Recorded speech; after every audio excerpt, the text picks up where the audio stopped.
Hello, everybody. How's it going? This is Seth Williams from REtipster.com. I've got Jaron Barnes here as well, and we have a super special guest. We are interviewing Clayton Morris today. Clayton may look and sound familiar to you. He was a weekend anchor on Fox and Friends on the Fox News channel. He's also a real estate investor, podcaster, YouTuber, and this is like the first proper celebrity that I think I've ever talked to. So it kind of makes me a little nervous. I hope I don't say anything stupid. But Clayton, welcome to the show. Hey, I'm happy to be here. When is the real celebrity going to be on the show? That would be me, guys. Awesome. Hey, Jaron's in the house, man. Look. No, thank you guys for having me. It's quite an honor, and I'm always thrilled to do different shows. So thank you so much. And leaving the world of television after 18 years, this is, instead of having to talk about Trump and politics and Supreme Court nominations, I get to talk about wealth building and wealth consciousness and helping people build financial freedom. So thanks for having me. That's awesome. Absolutely. Hey, man, so normally when we kick these interviews off, we ask about people's backgrounds. So tell us, how the heck does like a Fox News anchor get into real estate? Honestly, it comes from growing up with a lot of fear around money. I grew up with a lot of limiting beliefs around money. Money doesn't grow on trees. We're not the Rockefellers. We can't afford that. And so hearing that constantly growing up from my mom and watching my dad sort of have all these like wealth building books on the shelf, but never quite able to get there. We had a great upbringing, but there was a lot of fear that kind of floated through my house around money. And then I watched my dad lose his job when I was 12 years old. And I remember that day, like it was yesterday, because I was upstairs and he was like pacing around the kitchen angry, like he'd been downsized. But that was it. He was just been downsized. It wasn't like he was incompetent. He was there at 5 every morning. He worked very, very hard, and he ran an entire division up and down the East Coast. But now he was out of a job in his 60s. And I remember thinking like, oh my God, our life is over. He was answering to this like W-2 paycheck job, and someone just changed and altered the future of our family by saying, you know what, we're downsizing. Your division is now cut, and that's it. So a number of years later, I was working in television in the Philadelphia market at Good Day Philadelphia, and I lost my job. They just decided not to renew my contract. They wanted to take the show in a hard news direction, and I was like the fun morning show guy. And so they said, we feel like we're out of alignment on this, and so we're just not going to renew your contract. Thanks for being here. And I was like, oh, my God. I'm out of a job and I have a house in Philly. What am I going to do? And so I vowed right then. I didn't know quite it was going to be real estate in the full way that I do it now, but I knew that I never wanted to be in that situation again where some boss told me, we're changing your life this week. I hope it's okay with you.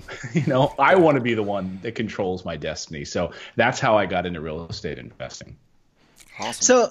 So dive into like your first deal. So take us a little bit deeper into that. Like, what is that? So from this moment that you have this epiphany of like, I don't ever want to be dependent on anybody else when it comes to my financial well-being.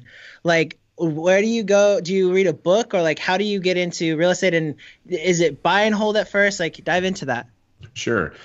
So, before I sort of lost my job in Philadelphia, I had dabbled in real estate, and I lived in a one-bedroom condo on a golf course in Orlando, Florida, where the TV show at the time that I was working on, we were based in Lake Mary, Florida, Orlando. And so I bought my first place. This was before the crash. So in 2006 or 2005, I bought this for like $70,000. It was all 1970s inside. So it had like old, wood paneling, and it had wood paneling in the bathroom and this like weird light box so I did all the renovations myself. I ripped out this light box. I put up new lighting fixtures, did the drywall, some of the drywall myself, paint, removed wallpaper, put in new carpeting, and updated the place, painted cabinets and refinished them, new hardware. So I updated it to a nice degree. And then this woman next door to me had lived in a 2-bedroom condo on this golf course, and she lived there for like 30 years. I never saw her, and she passed away, and heavy smoker. This was my first sort of introduction to sort of off-market properties, because now the family inherited this property, this 2-bedroom condo. It was next door to me. And they flew in, and they were kind of embarrassed about it, right? Because it just reeked of smoke. That they didn't know what to do with it. They weren't really going to list it with a realtor because, that's just realtors don't know what to do with these properties. Let's be honest. There's some realtors out there that get it and understand investing, but other realtors want to go in and be able to stage it and take nice photos and hold open houses and put their papers out on the kitchen table with their business cards and have some cookies baking, right? I mean, that's what most realtors do, right? And I spoke to a realtor not too long ago who's an investor, big investor, and he said, realtors can be lazy because they just don't see the value sometimes. So I bought this property, made a deal with the family, inherited this that they inherited, paid off market, below market on this 2-bedroom condo, and went in and did the same thing. Fixed it all up and did it. Anyway, long story short, I sold both of them right before the crash. I mean, literally the week before the bottom fell out. And I made a nice profit. And then I didn't know what to do next because I didn't know about rental investing. I didn't know anything. And I ended up sinking most of my money into this like speculative land project in North Carolina and then another speculative land project in Fort Myers, Florida, and lost everything and ended up going through foreclosure and the whole development collapsed. It was like a Phil Mickelson golf course community that was to be built and the builders backed out and it was just a disaster. So that was my first real deal, deals, because I learned then about speculation and what not to do. And then, of course, everything changed a few years later when I started just buy and hold properties and doing it a totally different way, which is what I still currently do. Mm-hmm. Interesting. Actually, jumping back to a couple questions ago, and we were talking about your background and, how you grew up with sort of limiting beliefs and this whole idea that money doesn't grow on trees and that kind of thing. I'm just curious, have you ever thought about what if you grew up in a family where money did grow on trees and there was just opulent wealth, you could buy whatever you wanted, nothing was denied. Do you think that would change who you are today? Would you, I don't know, would you have gone the same direction?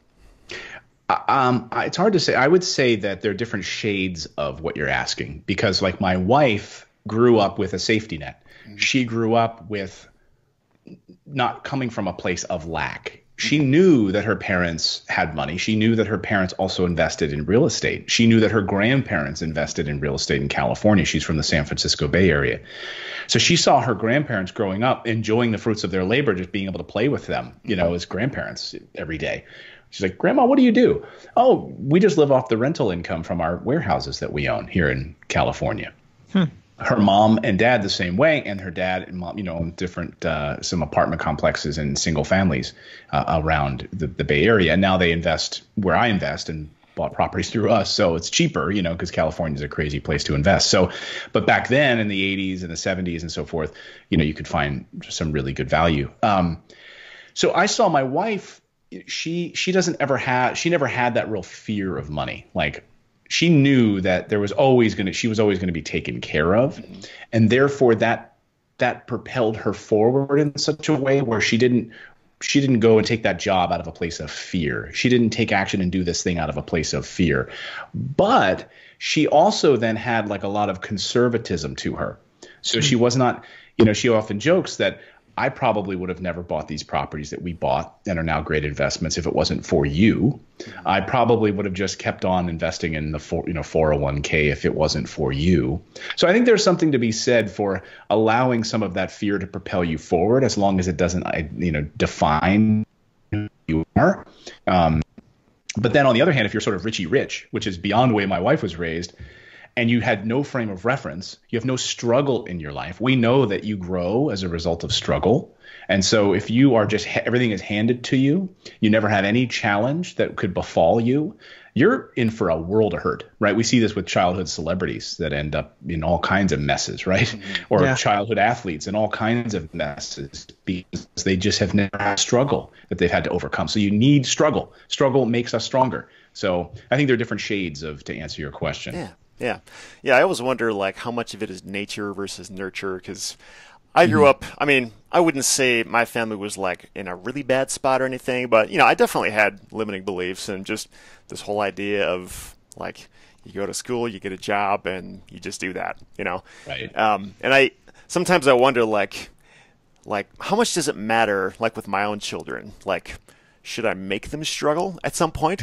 Should I I certainly plan on highly encouraging them to get jobs and all this stuff and try to save up and not just buy them a brand new car when they turn 16 type thing, but I don't know. I've always wondered about that. I don't know that there's a clear answer, but there's a great book called How to.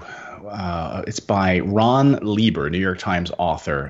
Had a chance to befriend him and see him speak. It's a great New York Times best-selling book called like How Not to Raise a Spoiled Child or something like that. Forgive the exact title of it, but it really, he dives deep into this, and it's sort of been the way we've raised our children is around his philosophy on understanding money, having clear see-through glass jars in their rooms, spend, give, save, so that they can see what money looks like. Because now we live in this like credit world where we don't even have dollars floating around, right? It's all like online. So for them to understand, okay, I'm going to save this money, I'm going to give this money, I'm also going to donate this money. What do I have to spend going to Target to buy that Lego set? Or do I want to save it for that bigger thing down the line in a few months if I just work harder? He also talks about not paying them for things around the house, right? We're all a team in this house. So you're going to take the trash out. That's part of being the team. I'm not going to pay you money for taking the trash out. I take it out and don't get paid. So you will too. So then paying them for chores as like an allowance in the house, as an allowance, you're giving them sort of a stipend every week that has nothing to do with actually being part of this team. So little things like that, I think, are important to not raise a spoiled child. Yeah, for sure. No, I got to check out that book. It sounds like a good one. Yeah. So I was curious, as a former anchor on Fox and Friends, you've been able to kind of see and do a lot of things that most people will never experience. And, in all your years on television, is there anything that sticks out in your mind as like being the most memorable, crazy, fun, or bizarre experience you've ever had? What comes to mind? Oh man, there's a lot of them, of course. Sure. I mean, like interviewing, Donald Trump many times before he becomes president. Oh, really? No kidding. That's kind of crazy to think back on those types of moments. Because I'm a huge paranormal fan, so maybe I'll say some stuff that we don't talk in real estate here, but I'm obsessed with like UFOs and Bigfoot stuff and whatever, and since I was a kid. And because now I wish I was there at Fox when the New York Times story broke in December of last year, basically the government admitting that, yes, there are UFOs and we've been watching them and reverse engineering them and tracking them. The big story in New York Times that everyone, blew up about around Christmas time. And the DOJ comes forward and admits to this. But before that, I'd try to get people on Fox and Friends who, could tell these stories, right? So I interviewed the former Air Force One pilot who would fly presidents, who admitted on television that being tracked by a UFO, like they were right out the window following them, like that kind of stuff like be able to talk about those types of things, right?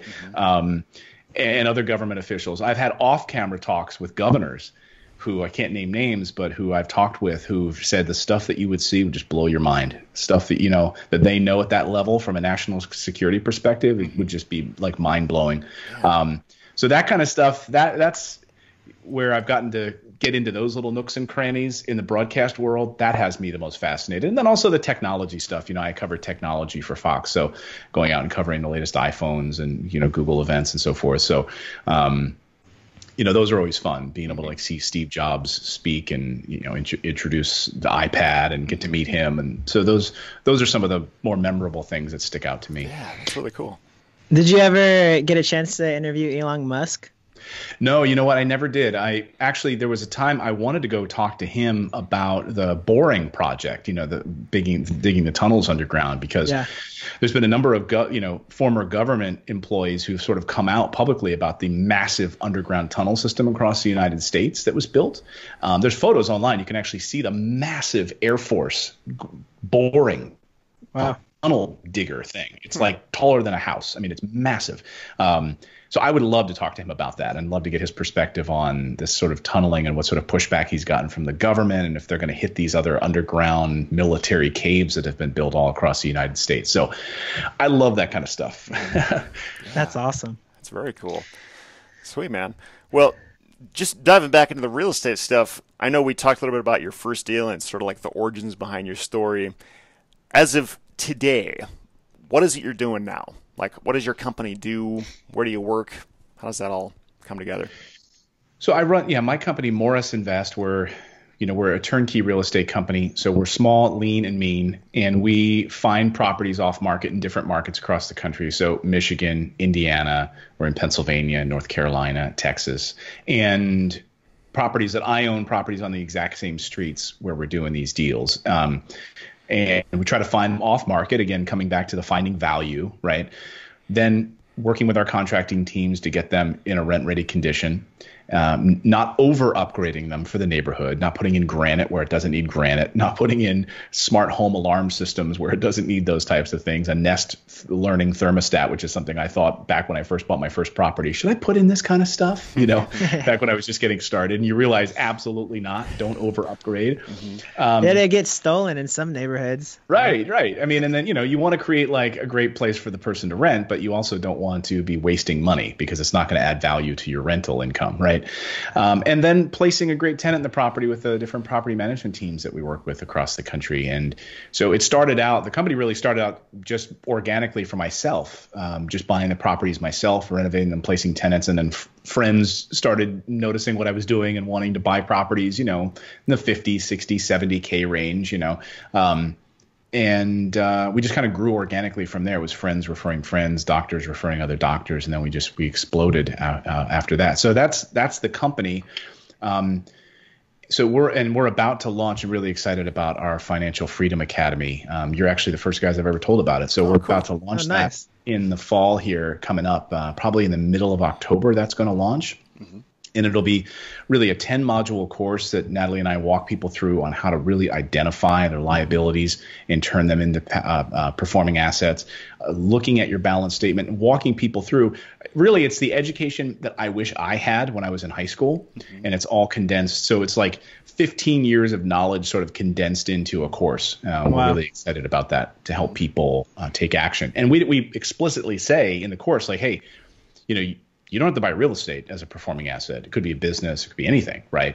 But you have to make the difference between those liabilities and performing assets, and we walk people through all of that. So that's kind of on the business side. And then personally, I'm just still buying the same thing. I mean, I've got 3 closings this week. Notaries coming in today. I see closing docs in my email as I'm talking to you right now.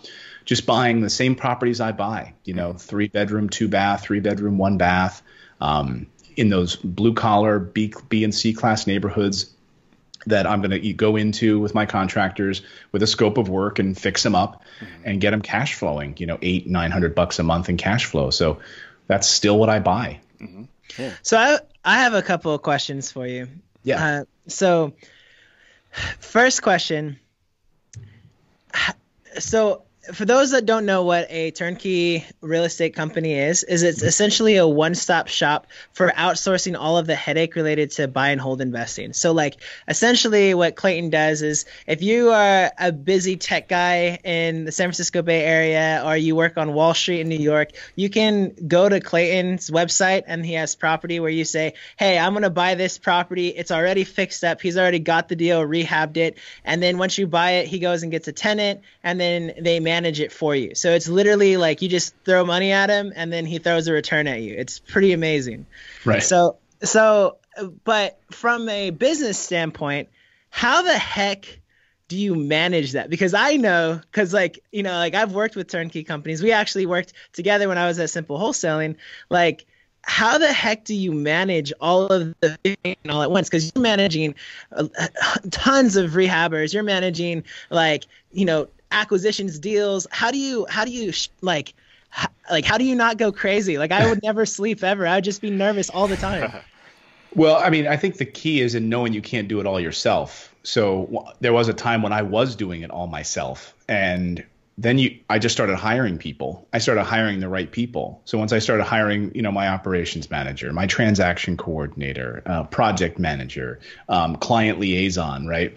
So you want everything to sort of go as easily as possible, but it's real estate, right? When you get into that, you have to know that there are going to be issues, right? There's going to be an issue. We did a video recently where there was a cat stuck in our furnace in one of our properties. And it's like, we couldn't figure out why the furnace, this happens. So if you can go into real estate investing knowing that these things are going to happen, guess what? The rewards will come. If you think that nothing will ever happen, guess what? Then fine, sit on your hands and go back to investing in the stock market where you make minimal returns and you're not building actual wealth and cash flow. And if that's how you want to live, then great. So there's going to be issues. So how do you mitigate those issues, right? That's kind of the goal. And so with the different, contractors we work with, I mean, we've been burned by contractors. I mean, I interviewed Ken McElroy recently, sort of a legend in the multifamily space. Awesome. And Kenny and I were talking. He's like, I've been burned by everybody at every stage of real estate, from the title company to the contractors, to the roofers to the carpet guy to the property managers to this. You will, as long as you know that going into it, then you're not going to be as surprised by it. In fact, I actually hope it happens to you kind of early on, maybe your third deal, second deal. You get to experience some of that. So you kind of straightens your backbone a little bit, but it's how you handle it that you move on from that. So to kind of answer your question, I just hire the right people. I work with and partner with the right people that we can trust and double check their work, and making sure that on our inspections that this work was completed, crossing our T's and dotting our I's, because we have been burned. And you learn from that and you have to move on. But you're right, it is a lot of moving parts. On the acquisition side, making sure that we've got our great, great acquisitions team that we can work with and partner with folks like yourself, who bring us good deals. So we buy a lot of deals from wholesalers and different people that can find good deals. And like I like to say is we'll work together a lot if you're able to bring us good deals on a consistent basis and no one gets greedy. Like, we keep our numbers low, you keep your numbers low, we keep our contractors' numbers low so that there's a good ROI and that everybody wins. If anyone tries to get greedy in the process, I've learned, then it doesn't work. Yeah. You just can't, it falls apart. It's got to be like this virtuous circle. And if anyone tries to get greedy, it just falls apart. Yeah. So second question, why real estate as an asset? You mentioned that, you don't have to pursue real estate. You could pursue a business asset. Why do you specifically like real estate? A number of reasons. I mean, because it is first of all, it's cash flow, right? I invest for cash flow is my number one reason. When I buy properties, I'm looking for the cash flow. And if I'm buying them with leverage in any capacity, most of the properties I own are free and clear and I pay cash for them. And then I'm getting a direct cash flow response. But if I'm putting leverage on properties, which I do also, then I want to make sure that cash flow far exceeds the amount that I'm leveraged. So I don't buy anything above $150,000 in price for a single family home, because the rent value will not keep up with that price. So anything below that is where my sort of sweet spot is, and really under 100,000 is where I love to go. It's also a hedge against inflation, because as inflation happens, rents tend to go up. Appreciation is also part of this play. So you're getting this hedge against inflation, and rents consistently go up. And even if they go down a little bit, they do continue to go, they'll rebound and go back up again. So rents over time increase as a hedge against inflation. The tax benefits, I mean, holy smokes.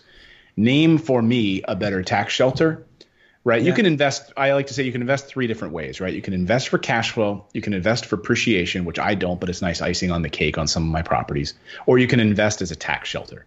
Multi-millionaire guys who just want to put their money in a tax shelter, they don't really care about the cash flow. They're putting it there because it will absolutely mitigate the money they're making from their other sources.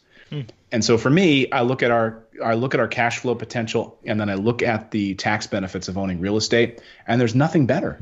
There is nothing better. People say, well, maybe raw land. No, because then I don't get the tax benefits there. So really, owning real estate, residential real estate, is to me the number one way to build wealth in this country. Yeah, for sure. I know you mentioned earlier the importance of hiring the right people. Mm-hmm.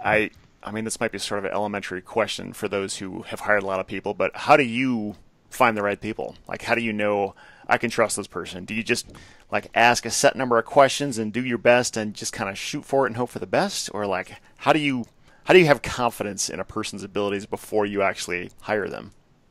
Yeah, I mean, a lot of it, you do have to listen to your gut when you're going through the interview process, because you'll just get a sense. Pay attention to your intuition, right?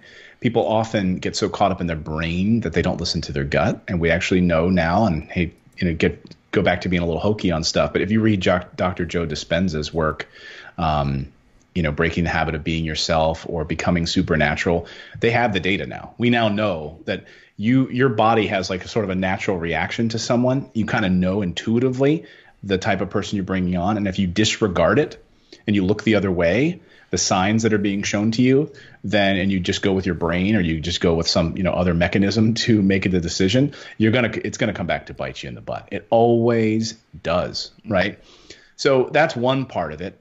Also, I think the important thing is to be hiring people for the roles that you need, rather than trying to hire someone for aspirational purposes. So the key to my success in this is, when I was running the company by myself, I would list all of the things I was doing in a day, everything down to putting a stamp on an envelope, right? 200 things. This is what Clayton was doing to run Morris Invest every day. And holy smokes, right? Then you break it down into categories. Well, this is marketing. This is admin. This is sales. This is this. And you can start to break them down into categories. So these 10 things, now I can hire someone person for these 10 things in the marketing category. The problem is that people end up hiring for the 10 things, but they also add on like 5 other things that are like aspirational things they want that person to do over the course of a year. And that's a mistake, because they're not currently being done by your company. And you're asking someone to kind of come in and board sky some ideas about projects and things that don't exist in the company yet. So those are some of my takeaways for hiring. I love that. Yeah. I know on your website you have something called the freedom number. What is that exactly? Can you explain? Sure. And it's totally free. If someone wants to come over and grab it, it's just at our website, morrisinvest.com/freedom. But it is honestly, I say this not tongue in cheek, and I'm not blowing smoke at all when I say this. This is like the thing that changed my life for my wife and I. So, I lose my job in Philadelphia. I start trying to figure out how to invest in real estate. I buy 2 properties, but I haven't figured out what it means to be wealthy. I haven't overcome these sort of like limiting beliefs around money. I haven't really figured out a goal yet for financial freedom for my family. I don't know what that means, right? So my wife comes down to my home office in the basement. And she says, we can't pay our mortgage this month. And here I am, like a Fox News anchor on the #1 show in the world. I've got 2 rental properties at the time, and yet we had mismanaged things. We just didn't have a handle on our expenses. We didn't know where we were going. We didn't know, right? And I said, what are you talking about? So I ended up having to sell some like electronics out of my closet on Craigslist to make and pay the mortgage that month. And I said, never again are we doing this, And my wife said, because every 3 years my contract would be up at Fox, and you're only as good as your next paycheck. You're only as good as your next contract, even in TV world, right? And she said, what if we figured out how many of these, like the 2 rental properties that we currently have, they're cash flowing $800 a month. What if we could figure out, like, if we could buy enough of those that we wouldn't have to worry about your day job anymore? And that was when like a light bulb went off. I jumped up with like my dry erase marker. I was like, she's like, all right, I'm going to go up and do some laundry. I'm like, you're not going anywhere. And I was like, lightning bolt shot through me. I'm like, hold on, this is it. She's like, what is it? I'm like, that's it. We got to figure this out. So we started mapping out our expenses. And then we reverse engineered how much we were spending as a family every month, and then how many rental properties it would take for us to be financially free. And that is the freedom numbers. But I have to say, most people, think like, oh, I want to have $1 million when you ask them how much money they want. That's such an arbitrary baloney number. Yeah. It's nothing. Because most people, if they just had an extra $4,000 a month in cash flow coming in every month from rentals, that would be and change the game. Yeah. Change their life, right? That would totally make them financially free. So that's what the freedom number is all about. Mm-hmm. Yeah. That's awesome. With regard to that, I know, I've got a couple rentals right now, a couple duplexes, and something that always kind of just annoys me about it is, like, things could be going great 11 months out of the year, and then on the 12th month I got to replace a roof or something, and all of my cash flow is shot for that year. And I know that's just kind of what you're signing up for with rental properties, but I know when you get enough of them, they can sort of support each other and smooth out your cash flow a little bit. In your experience, and I guess the answer is probably it depends, but like how many properties do you think it takes to sort of make it reasonably smooth, where you can actually depend on what the cash flow is going to be? Yeah, it's a great question. I mean, I think it all comes down to the types of properties you're buying, right? So, like, for instance, those first two properties I bought in a B minus C plus neighborhood, I had like 5-year leases on them. They have 3-bedroom, 1-bath. I bought them for like 26, put like 25 into them. So all in, I was in the 50s roughly. Those have been consistently cash flowing because of the neighborhood, because of the shopping, the local hospitals for employment, the local FedEx distribution centers, the American-based jobs that are there. And so I'm in those areas where I'm buying properties with a lower volatility threshold. Mm-hmm. So I know people get really attracted to the multifamily number on paper, and you bring up a great point, right? Like on paper, it looks killer.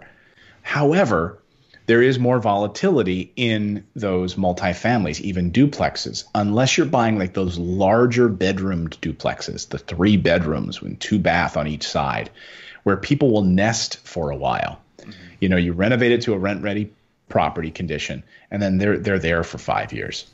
That's how you can really try to mitigate those tenant turnovers. Let's be honest, the tenant turnovers are where we're going to end up spending the most amount of money. So, people get allured by the 50-unit apartment building. That's great. Those are probably going to have like between a 10 and 20% vacancy rate, and you're going to be turning those over on a regular basis.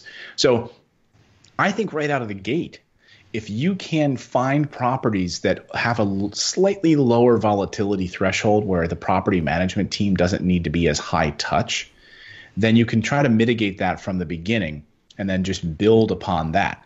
So have a mix of B and C, right? So I think if you can buy some of those B minus lower volatility properties in the beginning, 2, 3, 4, 5 of them that you can even leverage and then cash out, refinance, pull some equity out of those properties, and then roll that into maybe some C-class higher cash flow properties where you're going to have a little bit slightly higher volatility, then those B-class can help sustain those C-class a little bit. Mm-hmm. So we've got some evictions in some of our C-class right now, but those other ones are sort of helping to mitigate that. I hope that answers the question. Yeah, I think so. That's something it's kind of bothered me about rentals. It's probably because I don't own enough of them, but no, I appreciate your insight on that. But I mean, I had a great discussion off camera with a friend of mine the other day who, is a big rental investor like myself. And he said, most people, they just get caught up if they got that one property. They're going to be upset when there's an eviction, right? Like the sky's falling in on them, right? Yeah. But yeah, if you do have 10 of them, if you do have 10 or 12 of them, then the 1 or 2 evictions, I always say to somebody, try to think as if you have 50 properties. I like that. Put your frame of reference as if you're already at 50 properties. Then are you going to act like a little whiny baby, when you've got one property that has an eviction, like your life is over? Mm-hmm. No, and we deal with those whiny babies in our office sometimes. I mean, let's be honest, right? But if you can think as if you're already at 50, then you're not going to be concerned about the 1 eviction that you've got or the 2 evictions. So it's just kind of hard. You're going to deal with them. It's just how can you mitigate them, to the best of your ability. So as a follow-up question on that, like, how do you personally structure your quote unquote savings fund? Or like, I'm sure you're familiar with the 50% rule. I've talked to some people that think the 50% rule is like really stupid. And I've heard that it's like, no, it's like a 60% rule. So I'd love to get your take on how you plan for rainy day stuff. So we do 40%. I figured in my ROI formula, I'm always figuring 40% for vacancy, repairs, and expenses on my properties. But then like up front on the properties I'm acquiring, I'm making sure that the main systems, I like to look at sort of like the 5 points of the house, right? The roof, windows, water heater, furnace, electrical, plumbing, right? If those are the things that are not sexy, they're behind the walls, right? That are going to be your biggest expense. Cabinets are not expensive. Flooring is not expensive, right? Bathroom vanities are not expensive. But those main items, make sure those are taken care of on your acquisition side or in your renovation up front. And then, you shouldn't have big repairs to worry about for 10 to 15 years. If you take care of those things, right? Then, and I know in my rentals experience, that's the case. Now, if you cheap out on that stuff and you don't, in a year, the furnace, 2 years, you got to take care of the roof, you got to look at those things. But plan for that up front, and then you can hopefully sustain that. Then a tenant turnover is paint, carpet, touch up, those types of things. Of course, you're going to have that in a tenant turnover. But I look at 40%. That way I'm kind of covered on that. I mean, some people think, even to your point, I've got friends who are longtime real estate investors. They think 40% is crazy. They're like, go more like 20%, Clayton, you know?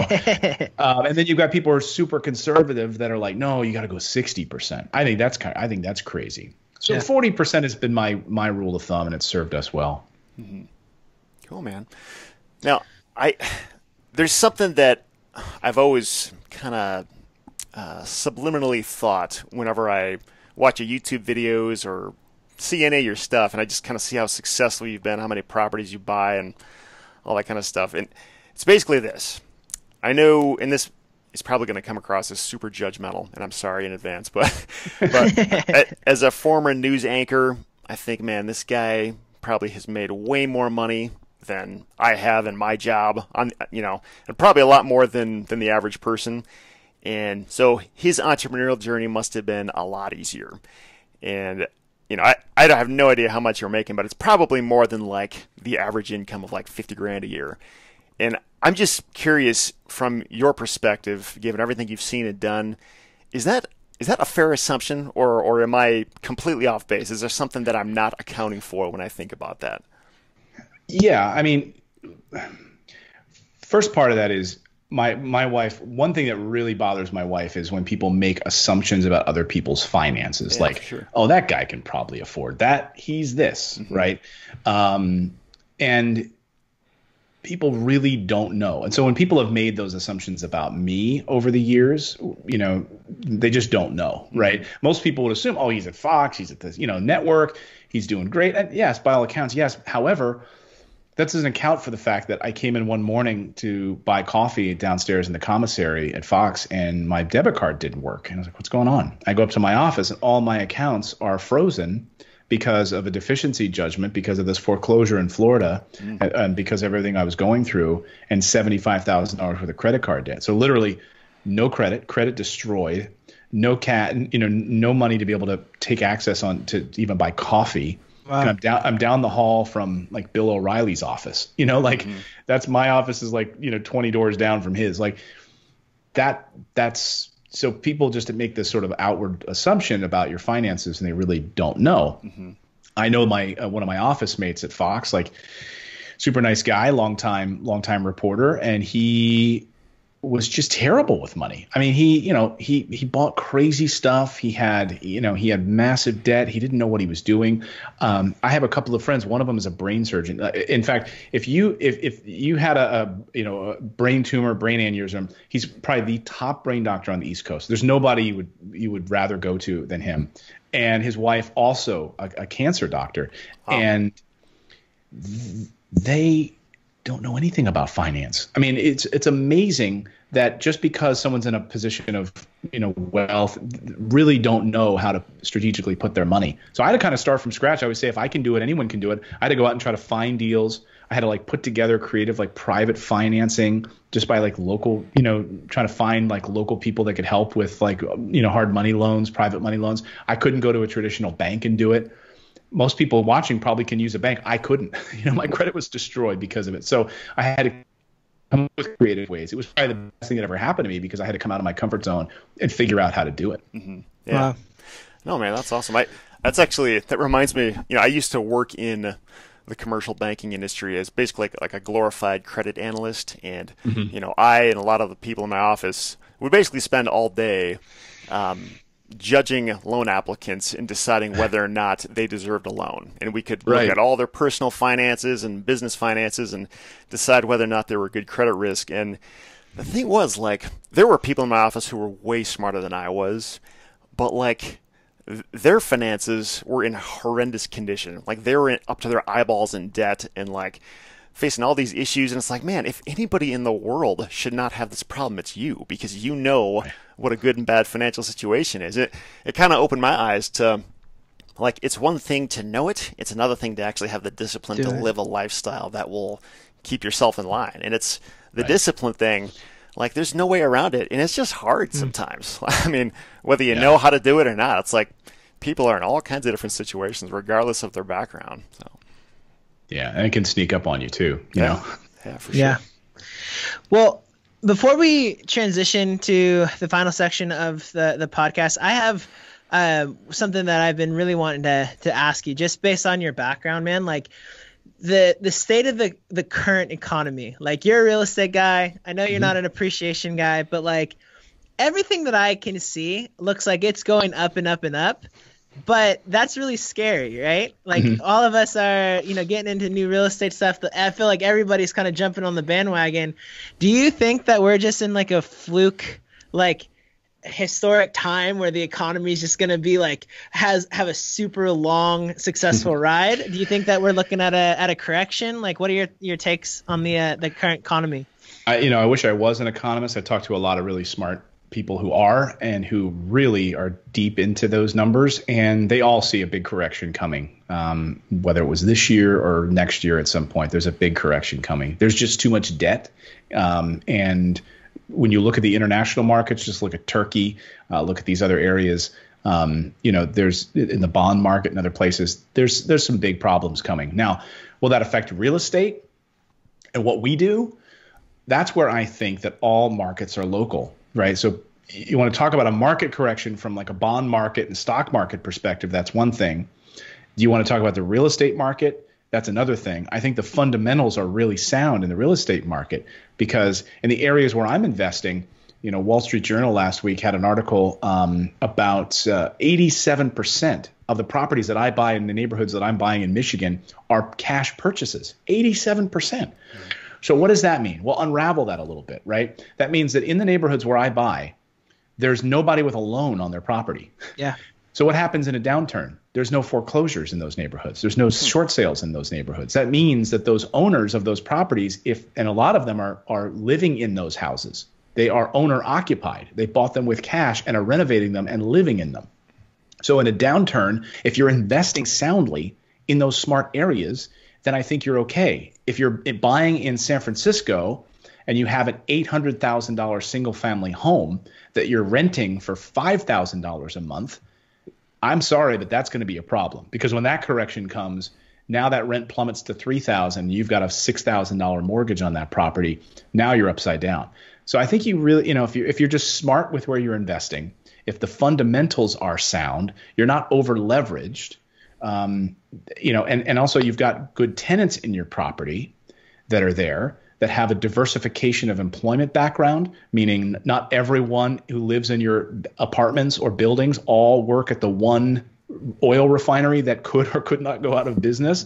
Right. But if you've got 20 rentals, all 20 people work at 20 different places, manager at the Walmart, principal at the school, post office down the street. And that's what I try to do. So I think to be scared about these big national trends, that's what the news thrives on. I should know. I used to work in that. If you're a smart investor, I think if you look at that and you think, okay, how do I impact this a little bit so that it's I'm looking at it from an investor perspective, you can really do well in a downturn like that. So what are your top 3 favorite markets? Give us your secrets, man.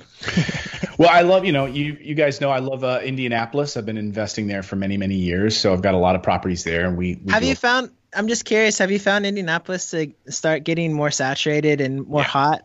Yeah, I've been hearing word on the street is that it's getting tougher and tougher and tougher to get deals, and direct mail is getting more and more competitive. Yeah, it's definitely becoming oversaturated.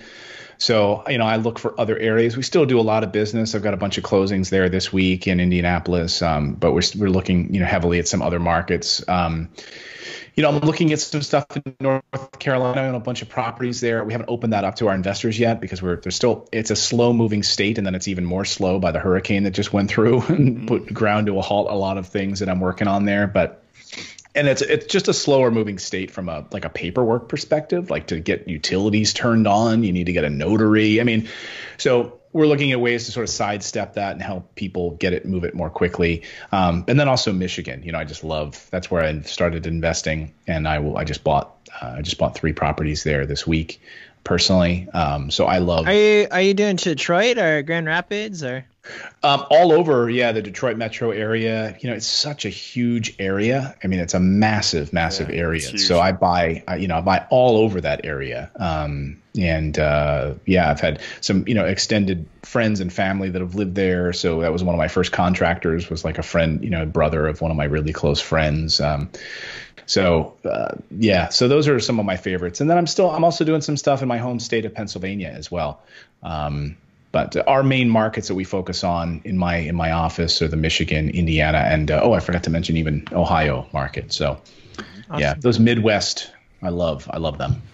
Yeah, I was just reading an article a couple days ago about how a lot of those like Rust Belt Midwestern cities, like there's young people flocking to them, mainly because housing is more affordable there than all these other crazy markets on the East and West Coast. So it's kind of like these cities that were sort of known for like being a sad, dilapidated place are kind of turning around in a big way in terms of just being a lot more popular to live. Yeah, and then it helps us as landlords, because a lot of the young people don't want to buy. They want to live in the downtown condos, and then that affects the whole neighborhoods, and then those areas appreciate. And so, it just helps us overall right now what the young people are doing. Yeah, absolutely. Yeah. So do you have any final thoughts, Seth, before we transition to the main section of the show? No, let's transition to the last 5 big questions. So this is something that we've just started doing. I think you're like one of the first people we've done this with. But at the end of every podcast interview, we're going to ask 5 standard questions. So I'll just start launching into those right now. First question is, what is the single most impactful principle you've used in your life or business? Well, for me, it is I've suffered from discipline my whole life. It is once I decided to focus on the freedom number and going after finding my freedom number as the one thing, then all of the other cruft just falls off, That's powerful. So it was up on my whiteboard. It was on my monitor with a sticky note. It was on our refrigerator. And I knew I zeroed in like a laser. Everything I was doing, if it wasn't contributing or moving us towards that freedom number, I didn't give it my time or attention. So focusing on that one thing is so important. And because I suffered from this discipline problem, to me, it changed everything. Mm-hmm. Cool. That's awesome. Second question. What was the biggest life lesson you learned from a mistake or failure? Well, it's that struggles are part of this game. We're all here. It's a show, right? We're here for a short amount of time. And to your question earlier in the show, Seth, about children and what if they don't struggle, right? We are put here to struggle. We are put here to go through it. And as my friend Lewis Howes just had a great interview on this exact topic, we're built for it. We are built for this struggle. And all of these struggles make us stronger. And I know it sounds like a little bit of a cliche, but it's absolutely true. So, I've learned that at every time instead of getting angry about something that's crept up, we're dealing with, okay, this lawyer has to deal with this, or that has to happen over here. And oh my gosh, we got an eviction on this one now. Or instead of getting angry about it, I sort of thank the universe for it. I know it sounds like a little hokey, but it's like, hey, thank you. Thank you for this new lesson, this new thing that will help us grow. And guess what? When you do that, it's amazing how solutions present themselves. And if you get angry and try to fight against it, it happen. You can either choose to get angry and fight against it, or just allow for it, surrender to it. Read Michael Singer's great book, The Surrender Experiment. Billionaire, who, creator basically of WebMD. The stuff that he went through will blow your mind. And that book changed my life. So when you see that he just sort of surrendered at every stage of all these adversities that he was experiencing, and everything ended up just being great, it's because he surrendered. Yeah.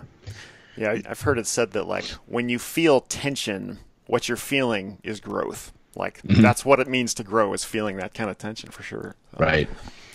Yeah, it's funny that you mention all this stuff, man, because about 1.5 years ago, me and my wife went through a tragedy where we had a stillbirth at 36 weeks too. So our daughter was fully developed. It's terrible.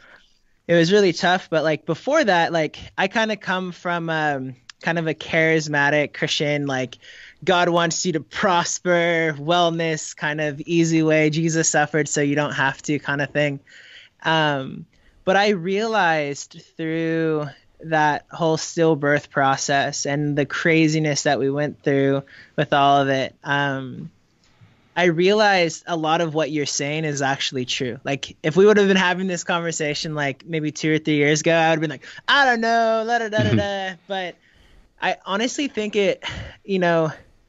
why bad things happen on this side of eternity is because it's about saga. Like, what's the point of having a story with no problem to overcome? You know what I mean? Right. It's the hero's journey, right? And so I think the problem is when people don't realize that they are the hero, that they have the ability within them to sort of overcome these things. We're here. I think we're all here for this soul journey. Yeah. And then you go back and you get to come back again. It's like, what are you here in this lifetime to work on? And if you really think about it and sort of meditate on it, we all have this sort of soul journey. Yeah. For me, it might be like overcoming these limiting beliefs and fear from my childhood, and watching my parents. And so that's been part of my soul journey, to overcome that and to become stronger, not to be so driven by that, and become more spiritual as a result of it, and more connected to you and Seth, and how this sort of universe works. Yeah. And we all, if you understand that, then you won't be surprised when struggles present themselves. You'll go through periods of tranquility, and then something's going to befall you. But it's there for a reason. And if you show gratitude towards it and you learn from it, then you grow as a result of it. Yeah, and I think one of my biggest takeaways on that is like living intentionally living on the edge, like living in expectation of like problems. Because I used to live in La La Land. Like I honestly did. Like, when I got hit, like I was, I tell people when I relate the story, it was like life hit me below the belt and I was caught with a donut in my mouth, And so now me and my wife constantly have this dialogue of like, hey, we're getting too comfortable. Hey, we need to like stay on the edge, stay uncomfortable. We need to, fasting and I still am struggling. As you say, it's a soul journey, but like with food and working out and that kind of thing, like it's important to stay ready for when life hits you, Yeah. I mean, and that honestly brings you to question number 3 on your list, because that's, not that I want to ask you how about I'll ask the question myself. Hey, Clayton, what's the biggest pain point in your business right now? And what do you think is the most viable solution for dealing with it? I mean, this goes to your point, Jaron, which is we got burned big time by a contractor that was doing some pretty nefarious things, and we didn't know about it. And then when we did, we had to take action. I think the biggest lesson there is, first of all, you're going to face these things, number one, right? You can't not face these things. But number two, how do you mitigate them in the future, right? How do you further cross T's, dot I's, double check, triple check, make sure that you're not getting screwed? I come back to Ken McElroy's point about getting burned at every stage, right? Carpet guy, roofing guy, property management guy. You're going to experience that, So you just got to, by being extra thorough and bringing in the right people. I just thank my lucky stars. I've surrounded myself with amazing people, and that's a key part of it. You can't do it all yourself. You've got to surround yourself with a great team. Yeah, absolutely. It's awesome. Well, Seth, go ahead and grab number 4 then. Sure. Okay. So, if you could know the absolute and total truth to one question, what question would you ask? Something about UFOs? I think I already know that answer just based on the government. But I think, I would it would maybe be a little bit more, because I have this real sense now, and all the research I've done about, sort of the quantum field and everything else, that, we are here exactly for what we've been talking about in these 5 questions, which is we are here as part of this soul journey to face adversity and to grow and to ascend and to become a better soul by the time we leave it. Right. Sometimes it literally is on that deathbed, right. Where like we learned, like Steve Jobs, like he was kind of an ass, right. For like his whole life. And it was like his final words were like, oh, wow. Cause it seemed like the final, it took his final breath for him to maybe ascend. Wouldn't it be great to be able to do that in our 40s or 30s? And to have that sort of awareness about this universe and life. So I think that's why we're here. But I would absolutely love to know more deeply from like government officials, like, how long have extraterrestrials been on this earth? How much awareness do we have of it? What is behind all of those vaults and Dayton, Ohio, at Wright-Patterson Air Force Base and Los Alamos. I'd love to know all of that stuff. So that would be I would love to have the truth just laid out on the table. But I think people their heads would explode. Imagine organized religion would collapse as a result. If they actually knew the truth, it would absolutely collapse. Yeah, I mean, if you decide to start a blog or a YouTube channel related to that stuff, I'll definitely subscribe. That'd be some interesting stuff. Well, I did start a small little YouTube channel called The Paranormal Post. It only has 9 subscribers right now. It's about to have 10. So if you guys want to join, I've got my Morris Invest YouTube channel, which is big. But if you want to, I'm trying to start to do more and more of this. I used to host a paranormal show with my friend Jim Harold, who has a very successful paranormal podcast, and Fox basically made me stop doing it. Oh man. But yeah, I wanted to kind of kick it off again, and so it's called The Paranormal Post, and looking to kind of create a blog around it. But I think I've just got like a few little videos up there now, and kind of playing with it and figuring out what I want to do. So if you want to follow that on YouTube, maybe I'll start doing a lot more. Yeah, we'll throw it in the show notes for sure. Cool. I actually got a question, and maybe you can't even answer this. I'm not sure, but at Fox, did they tell you what your opinions had to be about anything? Like.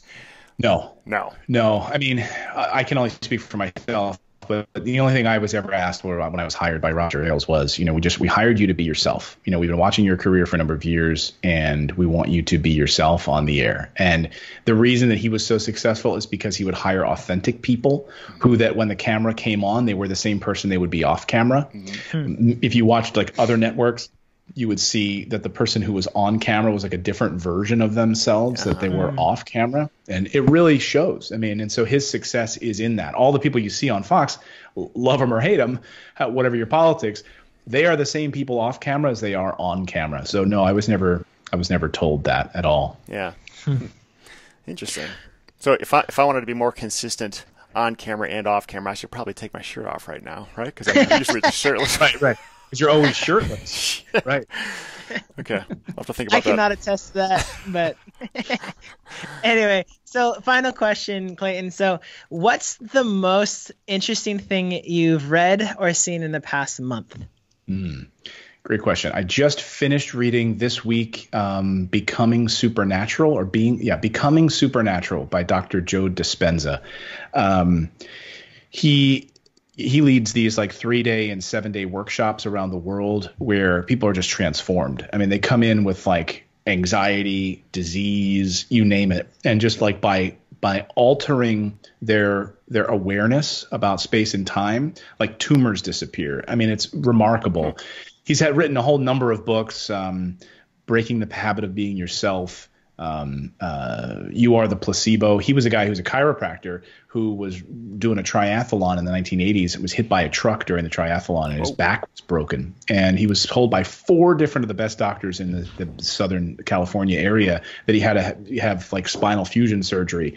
And he said no. And he laid on this bed for like months, just focusing on reconstructing his spine, using his brain to do it. And his brain and his spine, within 9 weeks, he was back to running. He was back to riding a bike. Wow. And he had basically reconstructed using sort of the power of intention to do all this. So this book is phenomenal. And the case studies, the quantum studies that they have in the books and all the scientific research will just blow you away if you're into that kind of thing. Mm-hmm. That's awesome. I wonder if that would work with like eating competitions. Like, I can eat one more hot dog. I just got to concentrate, make my stomach a little bigger. I'm sure it could. Mind movies. He talks about like laying out these like mind movies, and so if that's your goal, Seth, is to eat one more hot dog, and you visualize it. I mean, think about the 4-minute mile, right? Mm-hmm. Oh yeah, like, for sure. No one could do it, right? Mm-hmm. And then it wasn't until it was done that now everyone can run a 4-minute mile, except me. But it's all sort of the power of the mind to overcome these sort of limiting beliefs. The same thing with real estate investing. I think really like the freedom number. The reason that works is because by seeing that in your mind's eye, by knowing that you're moving towards this goal and that it's already here, that it already exists in this plane of existence, and just sort of planting that seed, so to speak. Like when you plant a seed of something, you don't just stand there and watch it wondering if it's going to grow. A few weeks later, you come out and, oh my gosh, there is that little, that tomato bush or whatever it is. So you've just got to have that willingness to allow for it. And that's what that book is all about. Awesome. That's awesome. Yeah, I love sure. that. I'm gonna check that out and list it in the show notes. So, well, Clayton, I really, really appreciate your time. I know we've gone a little bit over. If people want to learn more about you, I know we've kind of mentioned your YouTube channel, your website. Where should people go if they want to learn all things Clayton Morris? Honestly, I think if they're listening to this or the YouTube channel is the best place, Morris Invest on YouTube, or our podcast. We do a 3 times a week. It's so listen on Apple, on iTunes podcast. It's a very generic name. It's called the Investing in Real Estate Podcast with Clayton Morris. Very generic, but my wife and I do an episode every Wednesday together, and we have some experts on as well, and so that's a really good way to connect and say hello. We try to respond to every comment, so in our YouTube channel and everything in the comments field, and so hopefully you guys can join us there and become part of that community of real estate investors. Absolutely, and I can attest to the YouTube channel. The videos do not disappoint. I mean, every time I click play, it's like, sweet. That was awesome. I felt like I really spent my time well watching that. So, thank you. But, well, thanks again, Clayton. I appreciate your time, man. And we will hopefully catch up with you at another time. So, thanks so much, guys. You bet. All right. See you later. Bye.